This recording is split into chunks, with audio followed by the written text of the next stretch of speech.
Now at 10, a local couple says their hot stone massage was anything but relaxing. What the couple says after their husband suffered second and third degree burns. Plus, a car slammed into a gas station after going airborne. How the driver was able to walk away. And is it worth the extra money to buy name brand vitamins? We verify what's really inside.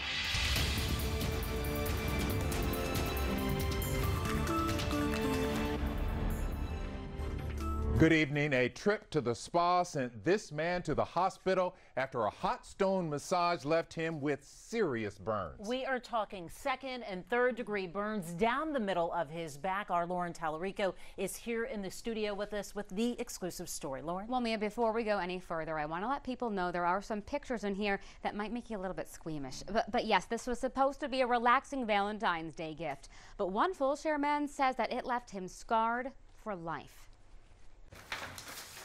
It's a luxury treatment this couple is still trying to pay for. The total for this one is $677.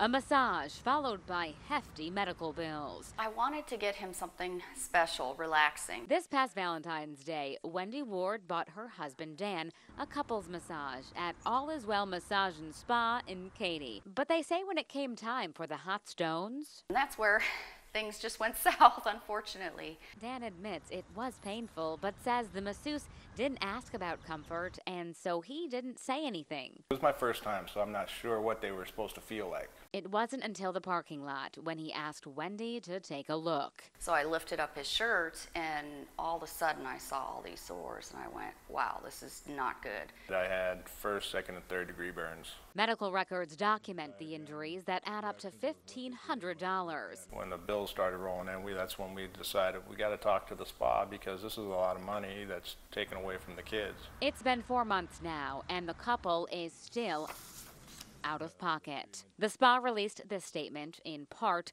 "We disagree that we were negligent in any manner with the client that is claiming harm. We have successfully provided top-notch service to over 8,000 clients since we opened our door. We are in communication with the client and are working through the proper channels to make sure this matter is handled in a fair and professional manner."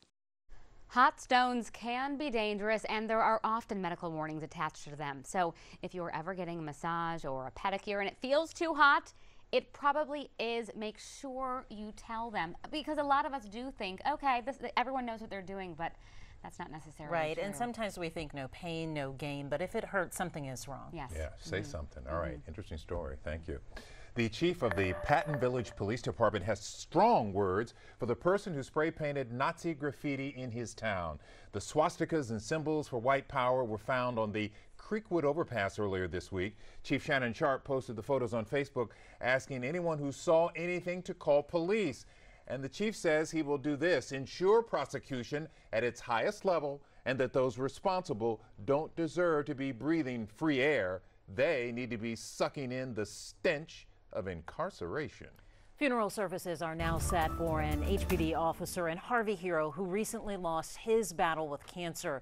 Officer Bert Ramon will be remembered at a funeral service at 11 a.m. Monday at River Point Church in Channelview. A 25-year veteran of the force, Officer Ramon helped rescue hundreds of flood victims during Harvey last year, all while fighting stage 4 cancer. The ceremony will be open to the public. Tonight, the jury is still deliberating the high-profile murder trial of Terry Thompson. That's the man charged with killing John Hernandez with a chokehold outside a Denny's restaurant last year. Jason Miles is at the courthouse tonight. Jason, any idea whether they're any closer to a verdict?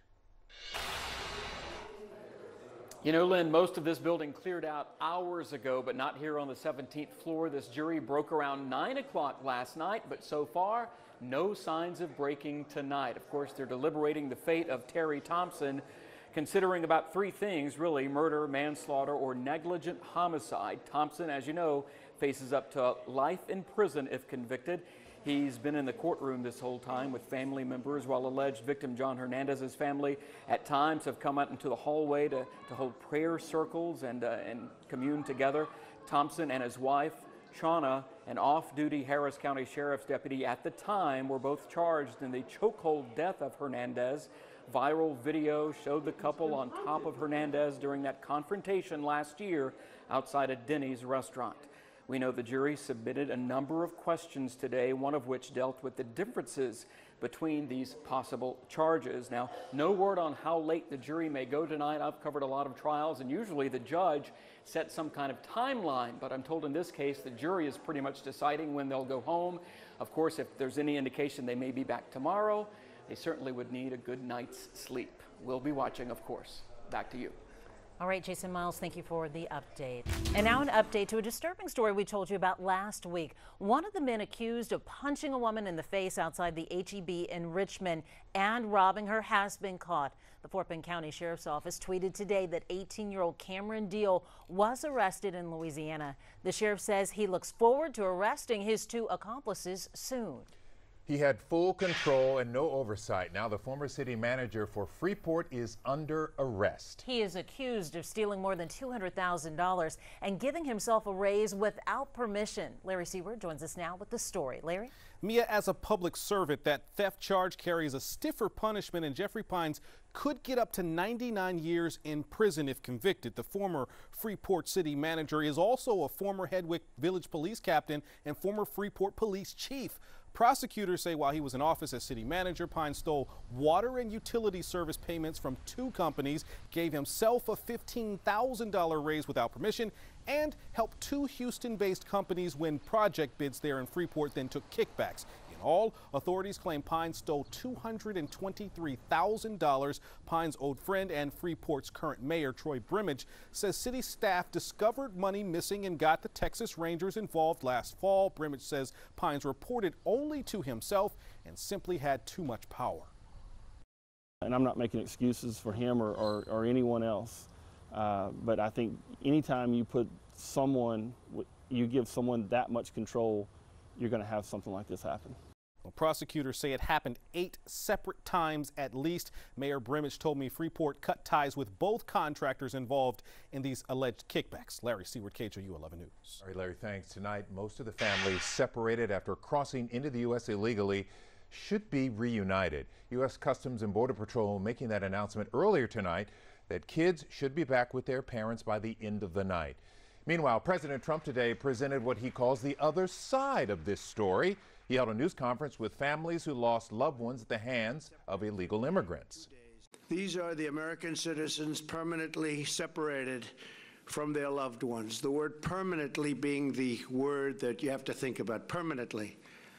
They're not separated for a day or 2 days. They are permanently separated because they were killed by criminal illegal aliens. One of the people there was a mother from Pearland. Her son Joshua was killed by a classmate in 2010. That classmate was an undocumented immigrant. He was brutally tortured, strangled over and over. He was set on fire after death. His last hours was brutal. As for Capitol Hill, congressional Republicans plan to spend the weekend working on a compromise immigration bill. And tonight, Time magazine standing by this controversial cover photo featuring a girl that was presumed to have been separated from her mother. But both the photographer who took the picture and Border Patrol who interviewed the parents say the girl was only set down for a moment while her mother was patted down before both were taken to a processing center. Time says the cover still represents the ongoing immigration debate and the stakes families face when crossing the border.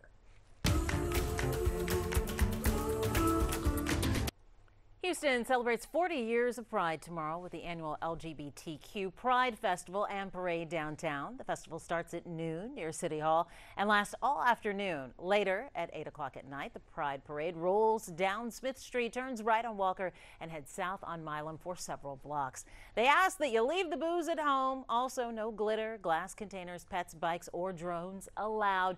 Do bring sunscreen and plenty of bug spray.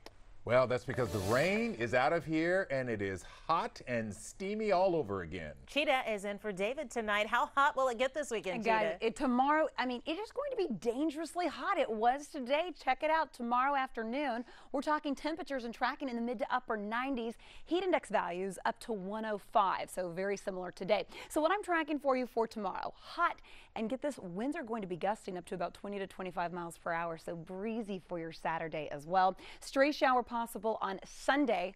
Still hot. Temperatures are still going to be in the 90s, and really no big rains in the forecast. That leads me to show you our dry radar. Dry across the Houston area, dry south of us. Coming up, I'll talk about when those rain chances start to pop back in, guys. Coming up next. We'll see you then. Thanks, Cheetah. There are some road closures you need to know about this weekend. TxDOT may be closing some of the main lanes of the San Jacinto River Bridge. That work may last until Monday morning. And about half an hour ago, the westbound lanes of 290 from 34th to Hollister were closed. They will reopen at 5 a.m. Monday, traffic being detoured through 4 red lights on the feeder road. So keep all these things in mind. Still ahead.